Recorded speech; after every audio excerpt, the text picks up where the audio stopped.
Messieurs, dames, merci de nous rejoindre sur Zonard Télévision. Bienvenue à suivre ce journal de ce 7 mai 2025. Nous parlons du football en République démocratique du Congo. Les Léopards de la RDC qui se sont offert une belle victoire. C'est lundi 5 mai 2025. Une belle victoire face à la RCA. 3 buts en 1. Et cette équipe de la RDC, les Léopards qui prennent provisoirement la tête du groupe C. Et donc, grâce à cette victoire, la RDC s'installe dorénavant à la première place. Et donc, en attendant d'autres matchs du groupe, mais une position favorable pour les Fauves a été bel et bien confirmée dans cette rencontre où d'ailleurs les Lyonçons vont devoir faire face à la belle formation de Léopard pour ce 8 mai 2025. Et donc, les Léopards de la RDC qui occupent provisoirement la tête du groupe C avant cette rencontre de ce 8 mai face à la formation des Lions de la Teranga du Sénégal dans la catégorie I-Vente. Et donc nous attendons voir ce que ce match va aussi nous donner comme résultat, tout en sachant bien évidemment que les Léopards vont encore nous régaler, mais ce qui ne sera pas aussi évident pour les hommes de Guy Bokassa, mais qui demeurent aussi déterminés et optimistes et d'aller plus loin dans cette belle aventure. Et donc aussi les Léopards de la RDC parviennent à remporter ces duels face à la troupe des Lions de la Teranga. Les Léopards de la RDC vont devoir s'étailler une place en quart de finale. Et donc on coudait sur les classements dans le groupe C dominé par la RDC avec 4 points, le Ghana 4 points, le Sénégal 1 point et la RCA qui est en la dernière position avec un petit point. Et donc peut-être que la RDC va encore une fois grimper et aller plus loin dans cette belle aventure où on espère que le Léopard de la RDC, vu que la vie, la détermination, et voilà, les Léopards, nous espérons qu'ils iront trop loin, surtout que il y a les soutiens de part et d'autre de supporters de cette troupe qui représente bel et bien à toute la nation congolaise. Parlons également de la Lina Foot Playoff, où d'ailleurs les Aigles du Congo qui ne cessent d'impressionner tout le monde en tout cas. Donc c'est l'équipe d'ailleurs avec les maximum de points en phase de playoff jusqu'à là, parce que depuis les débuts de cette phase, les Aigles du Congo carancolent logiquement en tête du classement du championnat avec 4 points pris lors de première sortie. Et donc dans 4 matchs joués, cette équipe a réussi à gagner 4 matchs, 4 sorties égale à 4 victoires bien évidemment, et ce qui fait 12 points alors. Et donc Santé-Loire Loupopo, l'entraîneur Luc Eimael est loin de digérer la défaite face à Maniema Union en but à 0 il y a quelques jours en conférence de presse de mardi 6 mai où d'ailleurs les techniciens belges a pointé du doigt la partialité et de l'arbitrage de Martin Moukala qui aurait favorisé Maniema Union sous l'influence du président de l'équipe d'Ekindu. Je cite: chaque fois que le général veut une victoire, on voit Martin Moukala sur le terrain. Et ce n'est plus une coïncidence, c'est devenu un système, a-t-il déclaré à l'entraîneur de Loupopo et Imaël. Et donc pour lui, Loupopo est souvent victime d'un arbitrage aligné contre lui.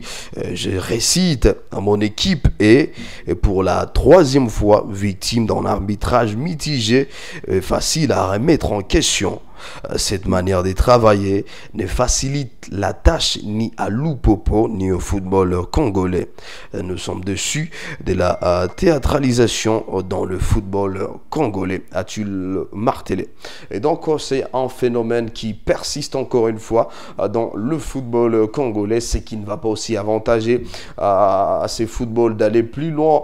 On a vécu un autre scandale, ce qui n'est pas encore confirmé du côté des arrangements de match et des équipes qui vendent des rencontres pour gagner deux points, ce qui n'est pas vraiment évident dans le football et ce qui va tuer plutôt le football congolais au lieu de le faire avancer. Et c'est ce que déniche l'entraîneur de Lupopo, des arbitrages donc arrangés, et donc il s'est dit être victime de voir que son équipe, une fois, troisième fois d'ailleurs, se faire violer par l'arbitrage arrangé au préalable, et ce qui ne lui avantage vraiment pas, et ce qui n'avantage aussi pas le football congolais à aller plus loin. Et donc ces accusations interviennent dans un contexte tendu autour de l'organisation de playoffs. Plusieurs clubs se sont plaints de la qualité de l'arbitrage, mais pour l'instant, ni la Fédération congolaise de football association, ni la commission des arbitres n'ont réagi à ces graves allégations. Et donc, nous espérons que le ministère des Sports va prendre ces dossiers et cette affaire pour y remédier et apporter une solution pour tous ceux qui se plaignent de leur situation. Et donc, nous espérons que ça va bien vite se rétablir. Parle également de la Champions League européenne, l'International de Milan qui se qualifie face au FC Barcelone, à l'Inter au terme d'une demi-finale aussi très fabuleuse.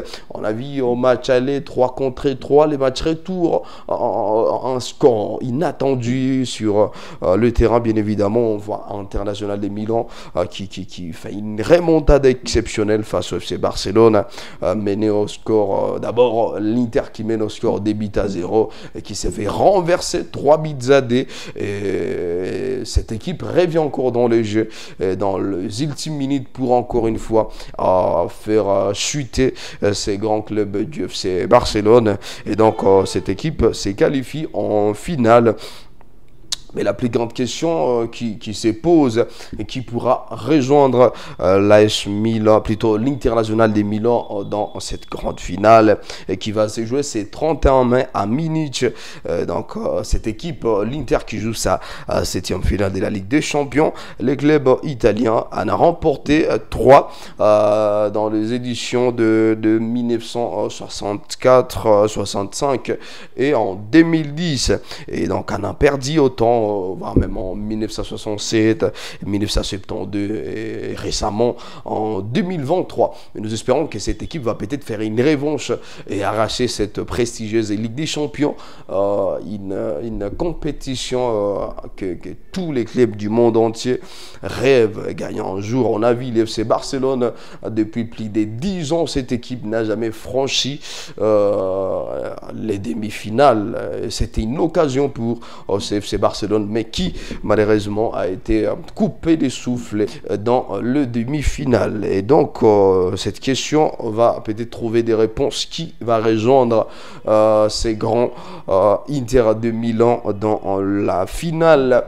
Le match est prévu aujourd'hui où le Paris Saint-Germain jouera face à Arsenal, et donc c'est le vainqueur de ce soir qui pourra bel et bien rejoindre l'International de Milan, un match qui n'est pas aussi facile du côté des Parisiens qui promettent aller en finale et pourquoi pas remporter la prestigieuse Ligue des Champions. Mais nous espérons, on va pas vraiment se permettre de dire tel va gagner ou pas, mais nous attendons ce que le résultat peut nous sortir ce soir. Match à suivre à partir des 21h, et donc nous sommes très impatients de voir qui en finale, le Paris Saint-Germain ou l'Arsenal. Merci de nous rejoindre ce soir à suivre ces grands matchs qui va trancher peut-être une suite favorable pour l'une.